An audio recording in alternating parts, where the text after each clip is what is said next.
Hey guys, welcome to another episode of Foresight TV. My guest today is Peter Murphy Lewis. If I come across a little weird and wonky, I just barely got back from 2 weeks in Europe. And on my way home, I discovered that my youngest daughter, Rebecca, who a lot of you know because she works as part of the Foresight team, decided to have her baby about 4 days early, which we are very excited about. Baby and mom are doing well. Once I get permission, I'll post some baby pictures and social media. But Peter is a social media expert. We're going to have a great conversation. But if I end up being a little weird, it's probably because of the time change. Before we get started, this.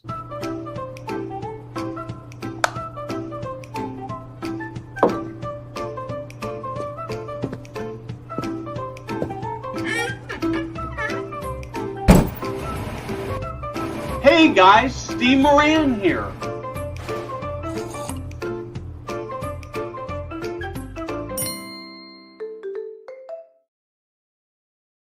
Peter, welcome to Foresight TV. Let's start with this. All of a sudden, I don't really know exactly how long, 12 months ago, 15 months ago, I started seeing this guy with weird glasses popping up all over social media and doing all this stuff. And a few months ago, we were in person in the same conference, I think in San Diego, and we got to chatting. And I'm in love with all the work you're doing. And you just sort of came out of nowhere. So tell us about who you are, what your passion is, how you're changing the world. Appreciate it. Yeah, I am a fractional chief marketing officer. So I work with 2 to 4 brands at any given time. But my passion is being a documentarian, being a storyteller, being a filmmaker. I'm highly concentrated in the senior living space. I like to say that I help senior living and long-term care organizations show the human's value that's often left invisible. So I've filmed 7 seasons of a documentary in our space. It's called People Worth Caring About. It's already been on streaming platforms, so you can find it on your TV today. And 7 seasons is more than 200 stories.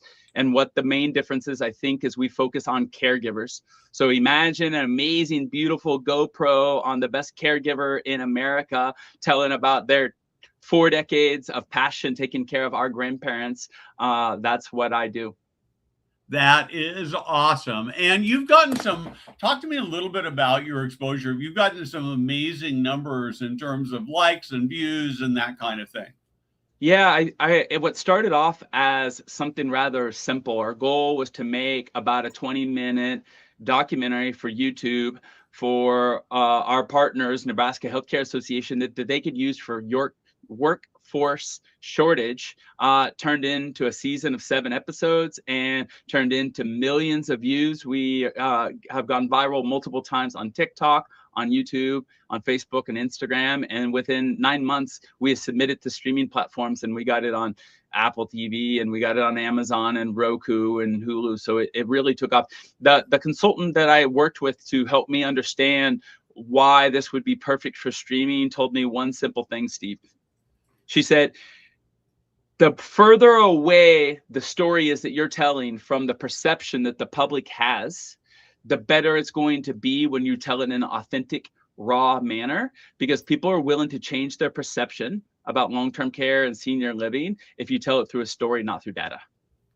I love that so much. And I have to tell you, and I've talked about this so many times, and I feel like I'm talking mostly to a brick wall when I do this. We have amazing, and you've already figured this out, we have so many amazing stories in senior living. And I think we are terrible. First off, I think we're terrible at collecting those stories. So these things just happen, and nobody even sees them as unique, as wonderful. And in fact, I'm going to take a little side journey here. I saw something on Instagram, I think early this morning or last night, and the question was this: what did you notice today? And it had these series of snapshots. So there was a picture of a hat, and there was a picture of a cat, and all these just little things. And that's the stories of senior living. We don't even notice them. So, and then when we do notice them, we tell the stories terribly. How do we fix this? Oh, I agree with you. I'll give something anecdotal that I share quite a bit. that changed me, and I always kind of put it in leaders' faces as an example, which was when I became a CNA about 5 years ago. The gentleman who trained me, his name was Robert, and Robert completely changed my perception about caregiving, and caregiving for me was very positive. The reason I became a CNA, the reason I got in storytelling, is because the people who took care of my grandparents were fabulous. And then all of a sudden, when I was about 40 something, I realized the rest of America didn't opine the same way that I did. So I wanted to fix that. Well, with Robert was one of those examples. He's the epitome of great caregiving. I remember on my last day of training, he said, Peter, we're going to go in and we're going to do something that I absolutely love doing that might make it on a chart, but no one else will know. And I said, what is that? He said, we're going to give somebody their last bath. This person has a do not resuscitate, and she is going to pass in the next 24 hours.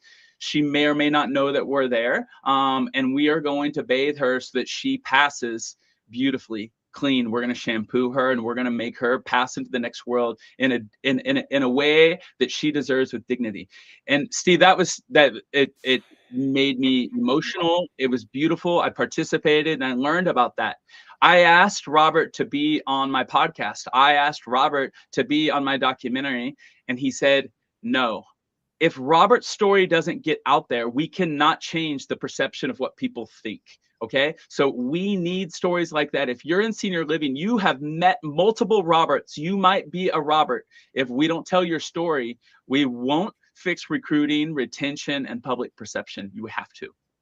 Yeah, and I think, but part of the problem, I think, Peter, is that Robert probably doesn't see his story as being that unique, or what he does is unique, right? True. And the other part of it is that, so you told the story that, I'm going to confess, made me tear up just a little bit. Not enough that you wouldn't see it unless I tell you that, but it was like, oh, this, you tap that emotional root there. Most of these stories, even when they could do that, don't get told well. You obviously are a great storyteller. Do you have ideas about how do we, and I will tell you, there are a number of people who are doing wonderful job of collecting stories, particularly of residents. And yet most of them they're great stories if you know the resident, if you're family, but they're not like the story where they just touch your heart. How do we get there? How do you do it? Yeah, I have a simple framework. I didn't invent it. I just simplified it from, multiple storytellers that have influenced the way that I approach TV, documentary, and so forth. And it is really, really basic. And I like what you said. A lot of people think that their story is ordinary, so they probably wouldn't share it.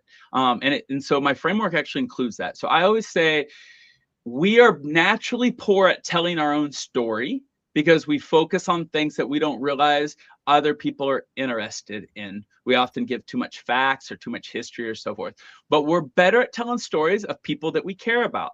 So start off with somebody in your life who thinks that they are ordinary, thinks that they are normal, thinks that they don't deserve to be on TV or on a podcast or anywhere.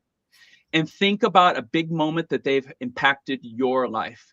When you line up where the person who thinks they're ordinary with the moment that they change the way that you see things, the way that you raise your child, the way that you approach God, the way that you approach death, aging, the way that you approach your diet or your marathon, and think about that moment. Define the moment that you can think of.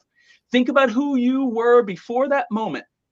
Think about who you are after and how you have grown into the person you are today. That moment with that ordinary person is the story that you can tell right now that will change somebody's life.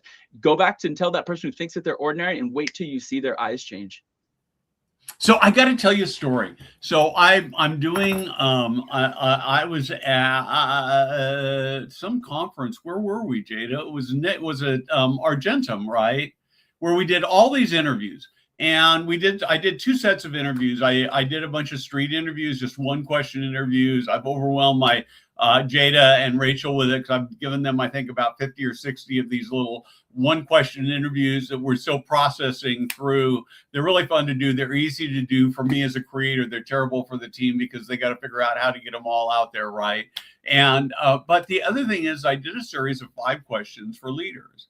And after about the 3rd one, I realized that I was missing an important opportunity. And so once I get questioned, I said, I'd stop and I said, I actually have one more question I'd like to ask you. And you may not have something. If you don't have something, we'll just wipe it out. We won't even show the video. We'll edit it out. So the question won't even show up. But I said, I'd love to have you tell me one story about how you as a leader or your organization has changed the life of a resident, a team member, or a family member.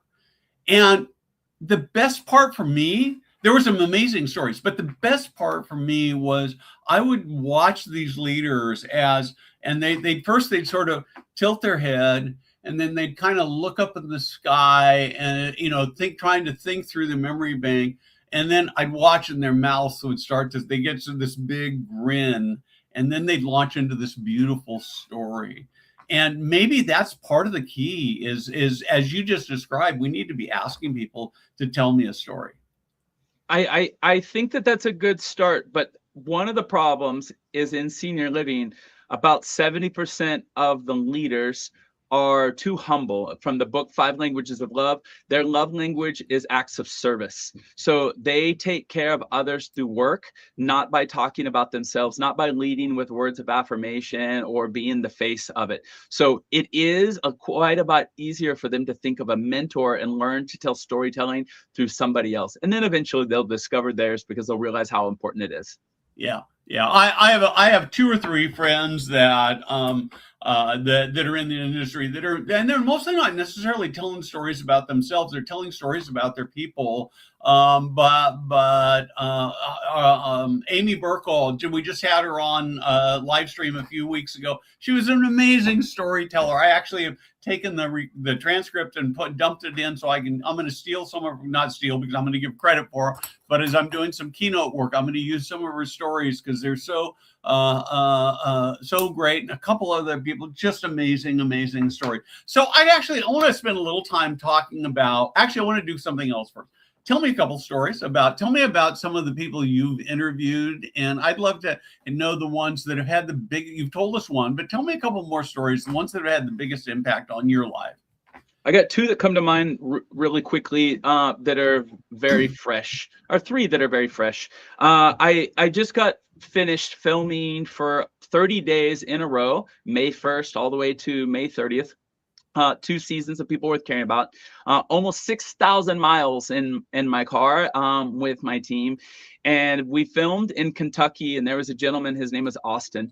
And I came in and started to work with him. And when I walk into a film, I often don't know even the names of the person I'm going to be working with, maybe their job role, maybe I'll have a little bit of a narrative of what I'm trying to make sure that I accomplish, but I don't know how I'm going to get there because my director does all of that pre-work. I come in like you and I would, just opening a door tomorrow. Austin was a gentleman who changed my world because he discovered long-term care as a temp worker. And he told me that he couldn't keep a job longer than 3 days because of his abuse problems. He had a substance abuse issue and he would lose jobs all over the place, everywhere. And there was one evening that he was at his first temp job. He hadn't lost it yet. He was walking around at midnight. I think he was supposed to be cleaning rooms or the hallway. And somebody, he looked inside the door and there was a person awake, and he went and said, "Can I get you anything?" She asked for a glass of water with some ice, and he went and got it and came back, and he got on a knee and he knelt down and gave it to her and kind of asked her how she was doing. And she made him realize that nobody had talked to him, not a stranger had talked to her in that way, and that he had an ability to ask a question and connect that she yearned for. And she touched his heart probably more than he touched hers. In that moment, he realized that he was destined to work in senior living and never worked another place. He's been sober since, and he just showed me that rehab comes in many different ways, and that human connection was his. And I'll never forget him as a father, as a caregiver, the way that he was training two young girls that way to clean rooms, and the pride that he took about cleaning rooms. He wasn't looking to advance. He didn't want to be a director, administrator. He wanted a direct contact. He wanted the job that no one else wanted, that he could make an impact. Austin was powerful. Steve, the second one. I'm going to stop you because I want to add a couple of pieces of commentary here. I spend a lot of time talking to C-suite leaders about how their cultures are, and almost universally, they tell me they're wonderful. what I have discovered is that when I ask that question, what goes through their mind is, what's the workplace culture for other people in upper management? They're not thinking about the frontline people. And yet it's those frontline people whose lives they're changing. And I actually think that as a senior living leader, the greatest opportunity they have is to change the lives of their frontline workers. I think that's a bigger opportunity than the residents who are actually paying the bills. And so that story, it perfectly illustrates that point. I appreciate that. With that, your kind of commentary right there about taking care of your caregivers leads me into the second story, which is a little bit more institutional, but you'll, as a storyteller and marketer yourself, you'll understand really quickly that this is not about the organization. This is not about the institution. I was charged with the idea to film the journey of Nebraska Healthcare Association's scholarship program, where they take frontline caregivers from their home facility to Washington, D.C. to advocate for them on the Hill on behalf of the association and show them the work that they do. So 2 weeks ago, I filmed with two CNAs, Shane and Ann. Ann has been a frontline caregiver for 44 years. She'd never been to the Capitol. And I start off filming with her at about 7:30 in the morning with a fast interview, both of them telling me why they're nervous. They don't know exactly why they're there. They know what their stories they want to share. And I walked 17,000 steps with them in the Capitol through 5 different legislators. We took a train, we went upstairs, we went in elevators, we went through security so many times you can't imagine. We heard them say their story, and we heard staff and legislators brighten up and think about, wow, listen to this, because it's different when you hear it from a frontline caregiver than you hear it from an attorney or an exec. And by the end of the day, we walk out, and I knew that I had 2 final interviews to do with them. And as we're walking out, the executive director, the CEO, Jaylene Carpenter, is chatting with them. But our cameras are not on. We think that we're finished with everything, the B-roll, our cameras are not on. And I hear them start to talk, and I see them get emotional. I tell my film crew, roll the cameras. We start rolling. They're not paying attention. We got them, and they start talking about it. And I hear Ann say the following. She says, I didn't have any idea what this association does. I hear Shane say, 2 months ago, I didn't know what the scholarship was about. I didn't know what you all do. And now I understand. We take care of Nebraska's seniors. You take care of Nebraska's caregivers. Those stories, when I watch them transform from being shy and introverted to realizing that they're facing the senators and advocating for thousands, tens of thousands, hundreds of thousands of people, that was powerful. It was powerful for me. And they got emotional. I didn't have to do the final interview. We had them walking, leaving the Capitol, sharing this story as if we weren't there. That is I love that so much. And so one of the things when I ask you to describe what you do, I'm not sure you got it right. Okay. This is where you can tap in the private chat of I'm never doing this again. And let me tell you why I think you have it wrong. So what you said, let me make sure I'm getting this right. What you said is you tell the story, the caregiver story, to do a better job of recruiting caregivers. I actually think, I think that's a good, valuable thing. I think that getting caregivers to tell stories like that is how you recruit families and residents. Because as my audience knows, my stepfather is 93. He's got dementia. He's in a care home. I haven't seen him for 2 weeks because I've been out of the country. First thing I did was pick up my grandson from daycare, whose mom had the new baby, and we went over to see my stepfather at the care home. And there were a whole bunch of cars and 6 beds, so very small, very intimate. A bunch of cars there, which was really unusual. Well, it turned out apparently at least one, and maybe 2 of the residents had passed. That we were doing some move-ins with new people there. And I'm looking at this, and one of the family members came out, and I said, "Oh, you're new here." I said, "Yeah, I'm just moving my mom in." And I started telling her the story about my experience, and she'd already made the decision, but I wanted to reinforce it. We need these stories.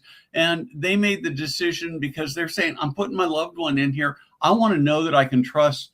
I'm actually more interested in making sure I can trust those frontline workers than I am the cooks and the managers, right? Mm. So I think it's about they're the most powerful marketing people we have, and we don't really see them as counting for very much. Mm. I agree with you that sometimes it feels like you're talking to a brick wall. I think that we're starting to see the tide turn.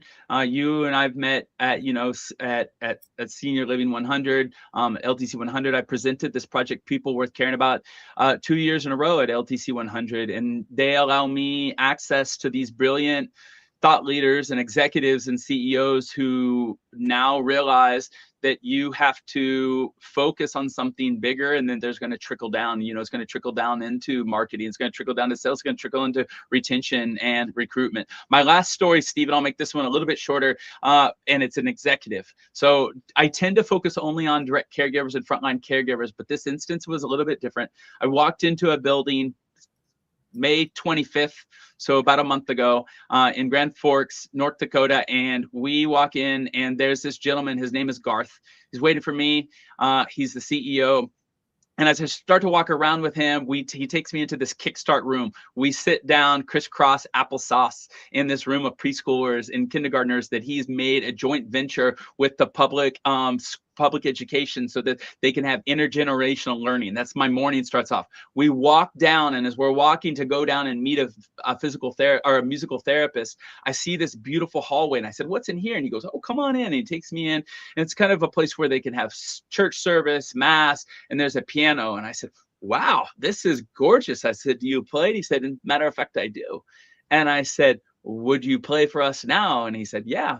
I said, "Are you going to sing?" He goes, "Nobody told me that this was going to be a part. I thought I was just introducing you to my caregivers." And he became the face of that episode because of the decades that he's dedicated and the staff that he's built based around what you said and supporting them. And he sang for me. He sang for me, you know, my favorite songs, How Great Thou Art. He brought in his musical therapist, who's a full-time position that started off as an intern, and he created a new job. She took me into a room with a 95-year-old woman who is blind. She's been blind for 5 years. And she told me on camera, she said to no one before, that she wanted to take her life when she came into long-term care, when she lost her vision.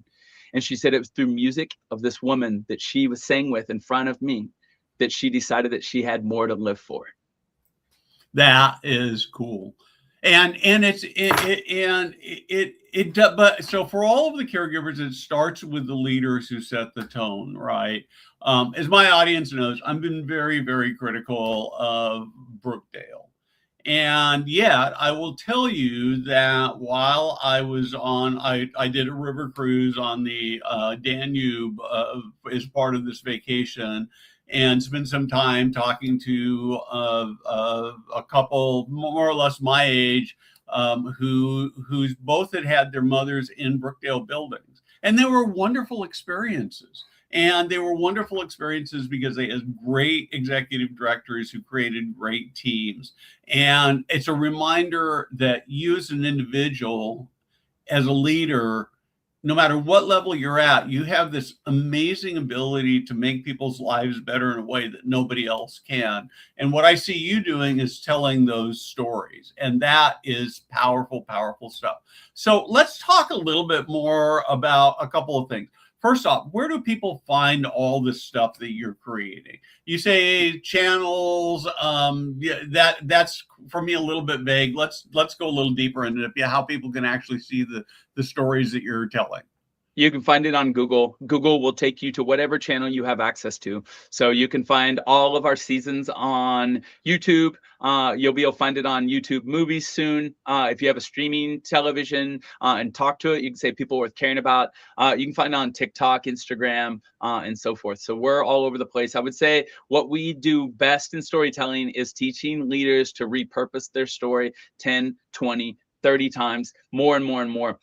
The one clip that we have that does best on TikTok is a clip of a physical therapist from the Philippines. She works at a Navajo long-term care building outside of Albuquerque. And we've reshared the same clip 15 times, and it has millions of views across all of those shares. tens of thousands of comments. So don't be afraid to reshare your Garth story, your Austin story multiple times.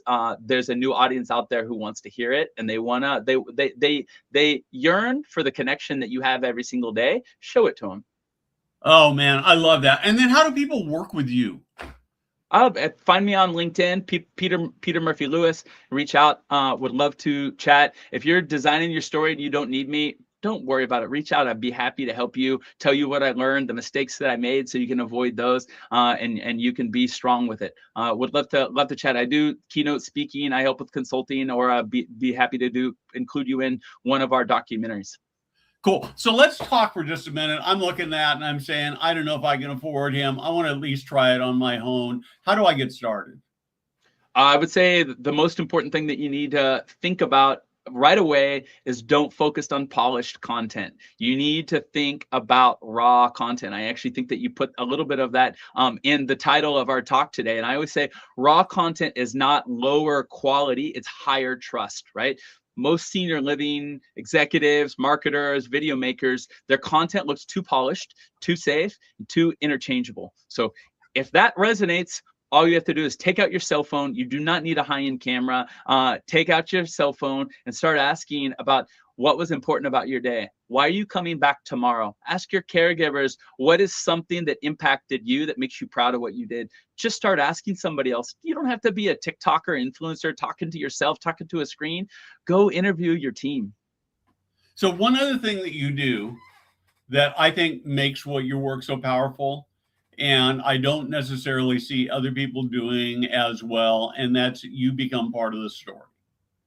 So you might think that pointing a camera at a resident, a team member, a family member, being off camera, asking them questions, you not being there, just them, becomes more powerful. I actually think that as I've watched lots of your content, that part of what makes it really, really click is actually being in the video and watching you react and your delight and your surprise. And so I would add that. And I don't know how, if you always knew that, if that was intuitive, if you figured that out, so I'd love to hear your thoughts on that. Thank you. I didn't always know that. So my experience in storytelling started off with me being the host of a TV show. I started off in 2016 doing a show in South America in Spanish, very similar to Dirty Jobs, like Mike Rowe. So my wife says I'm the heavyset version of Mike Rowe that is dyslexic and doesn't tell a story well. And I would say the only thing that I might do better than Mike Rowe is I make a lot of mistakes and I'm curious and I show up ignorant to every single day that I have to tell someone's story.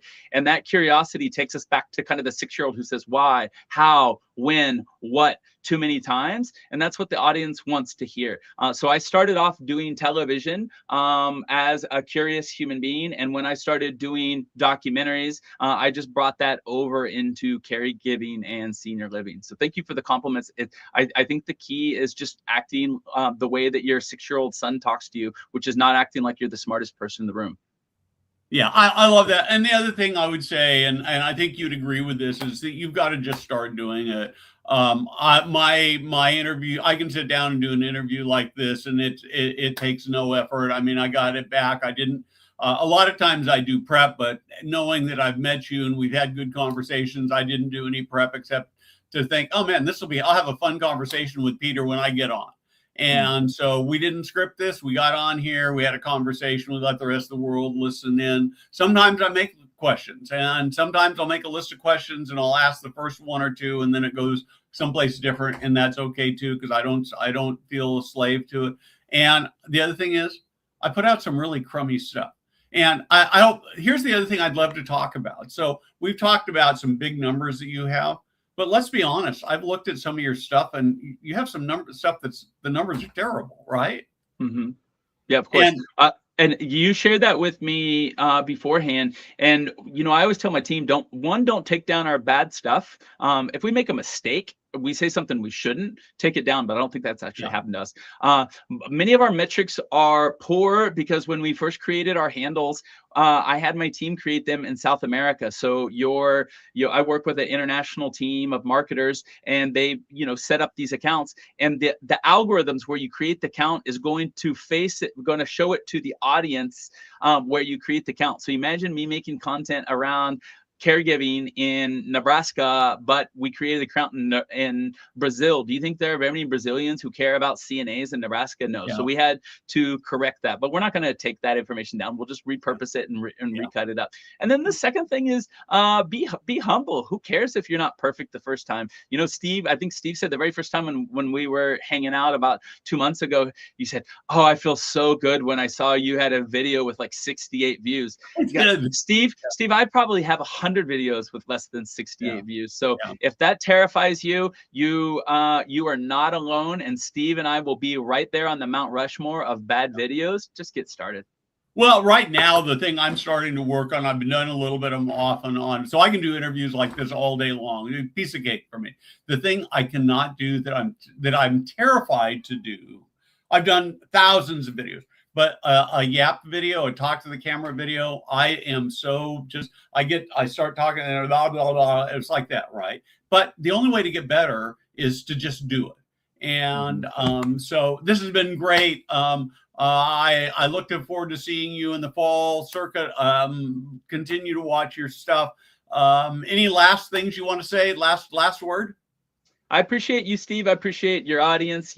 Anyone who follows you knows that storytelling matters. The best time to start was yesterday, and the next time is today. So tell your story. Yep. So when you get done watching this, go out and film some content. Don't think about it. Put it up. It doesn't matter how bad it is, and you might be surprised at the views you get. So thank you very much, Jada. Thank you for producing in the background. And we will be back. I don't know. Are we on air next? We are on air next Friday, even though it is officially a holiday. But we will be back on Tuesday and Friday. That's what Jada is telling me in the background. Anyway, have a great weekend. Thank you very much. Thank you, Peter, for changing the world.